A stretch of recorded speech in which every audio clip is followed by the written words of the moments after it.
Olá, meus irmãos, boa noite. Mais uma vez, é muito bom estar com vocês aqui. Espero que você esteja conseguindo ler sua Bíblia, esteja orando, esteja também tentando mudar. Estamos juntos nesse propósito. Eu vi que algumas pessoas marcaram que estão atrasadas na sua leitura. Uma sugestão: acompanhe a leitura conosco aqui todos os dias e aos pouquinhos você vai colocando aquelas que ficaram para trás em dia. Se organize aí como pai, como mãe, marque com seu filho e principalmente no final de semana que a gente tem um tempinho a mais, coloque em dia. Separe aí alguns finais de semana para colocar em dia as leituras que ficaram e vai acompanhando aqui dia após dia para você não perder. Não deixe de acompanhar diariamente aqui o nosso grupo e continue firme nesse propósito. Deus vai te abençoar. Essa experiência, pode ter certeza, não vai sair, não vai ser vazia, não vai deixar de produzir frutos. Pelo contrário, lá na frente, os seus filhos vão ter a alegria de dizer que tiveram a oportunidade de ler a Bíblia e tomara que não seja apenas uma, mas várias vezes com os seus pais. Já pensou isso? Esse testemunho maravilhoso? Vamos ficar firme então na palavra e vamos aos pouquinhos, um capítulo por dia, meditando. Hoje, dia 26, capítulo 26 de Gênesis. O que é interessante é que agora Abraão faleceu e entra a figura de Isaac. Isaac, como comecei a dizer ontem, é dos patriarcas, eu acredito que era aquele mais consagrado ao Senhor. Porque a gente tem percepções na Bíblia, sinais de que Isaac era um homem piedoso. Quando ele encontra Raquel, ele estava meditando ao campo. Ele é um único dos patriarcas que vai ser monogâmico. É o único que vai ter uma mulher apenas.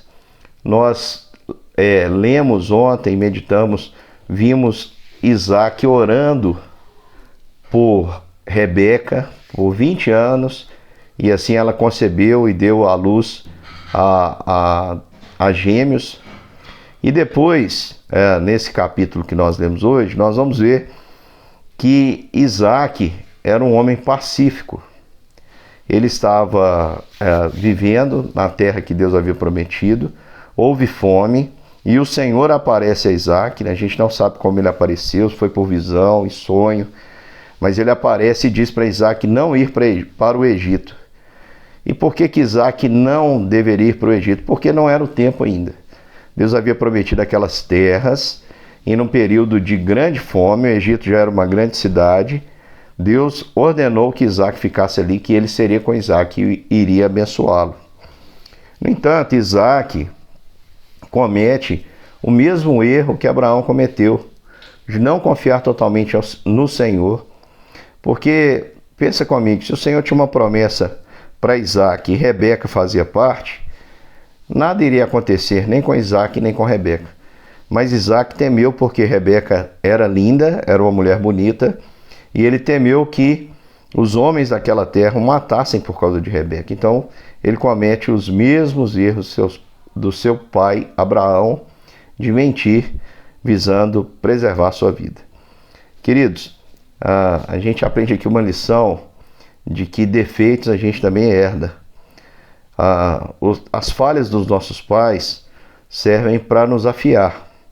Você percebeu alguma falha no comportamento do seu pai, da sua mãe, ao longo aí da sua caminhada com eles, você deve abandonar e não repetir. Eu vejo muita gente criticando os pais e lá na frente se torna aquilo que condenava.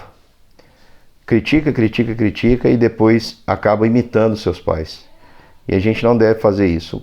Nós devemos honrar nossos pais, amá-los, obedecê-los, acreditar que Deus permite que eles falhem para que a gente possa aprender com o erro deles e não repeti-los. Mas Isaac mente e Deus mostra sua misericórdia guardando Rebeca mesmo em meio à mentira de Isaac. Mas o foco da mensagem hoje que eu queria trazer para os irmãos é o seguinte: num tempo de fome, Deus deu uma ordem difícil para Isaac e disse: olha, não confie nos seus projetos, não confie na sua esperteza, confia em mim. Eu vou cuidar de você numa terra estranha, num período difícil. E aí Isaac obedeceu a Deus e permaneceu ali. E ele habitou entre os filisteus. Esses filisteus que aparecem aqui não são os mesmos filisteus que vão aparecer lá na frente. Esses filisteus, que eram povos que habitavam ali a região dos cananeus, vão ser um povo que tem até um certo temor ao Senhor. É um povo que tem um respeito. Podem perceber que havia uma aliança entre Abraão e Abimeleque. Não é esse Abimeleque que aparece aqui, com certeza esse já era o neto, já era uma outra geração, né? Costumavam se repetir os nomes aí dos reis. Mas Abimeleque chama Isaac e chama a atenção dele, diz que ele havia feito o errado de não dizer que aquela mulher era sua esposa, e deu uma ordem para que Isaac pudesse, mesmo em meio à mentira de Isaac, para que ninguém tocasse nem Isaac nem em Rebeca, e permitiu que ele ficasse ali. A cultura de Abraão, de Isaac, dos hebreus, era uma cultura seminômade. Eles não praticavam a agricultura, praticavam muito o comércio, a criação de animais. Isso permitia que eles mudassem sempre para procurar pasto, pastagem.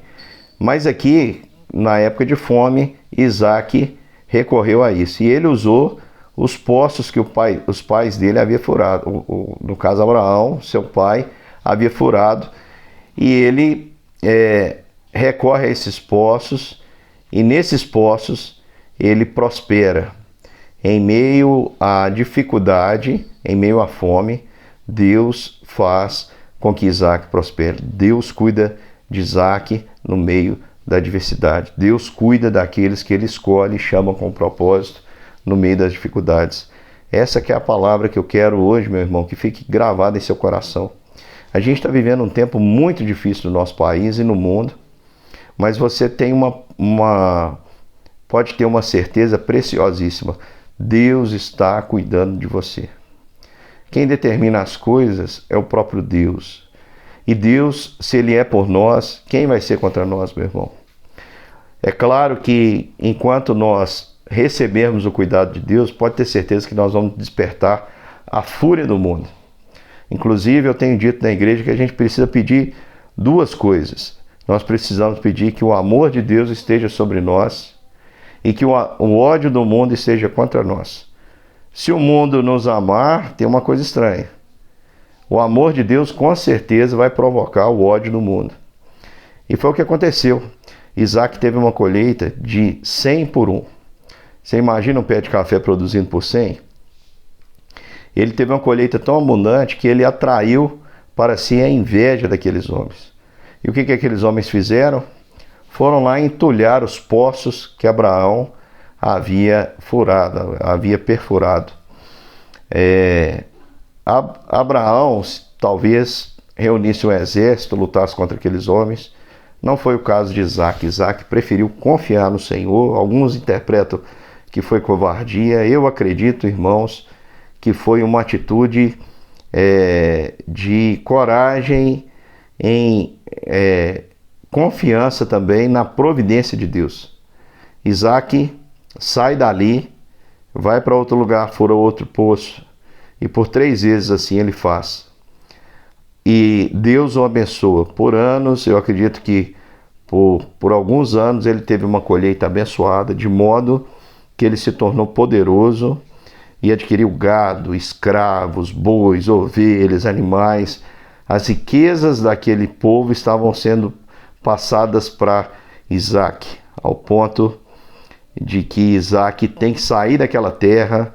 Ele vê que os inimigos estão olhando para ele atravessado. Ele sai dali e os inimigos o procuram fora daquele lugar para dizer que queriam fazer uma aliança, porque ele era extremamente poderoso.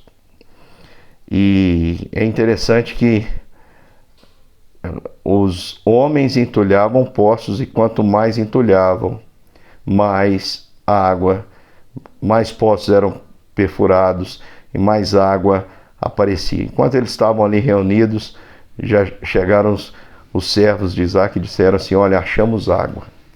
Naquela época, quem achava água era o dono, né, daquele poço. Então preste atenção, meu querido irmão, nessa mensagem.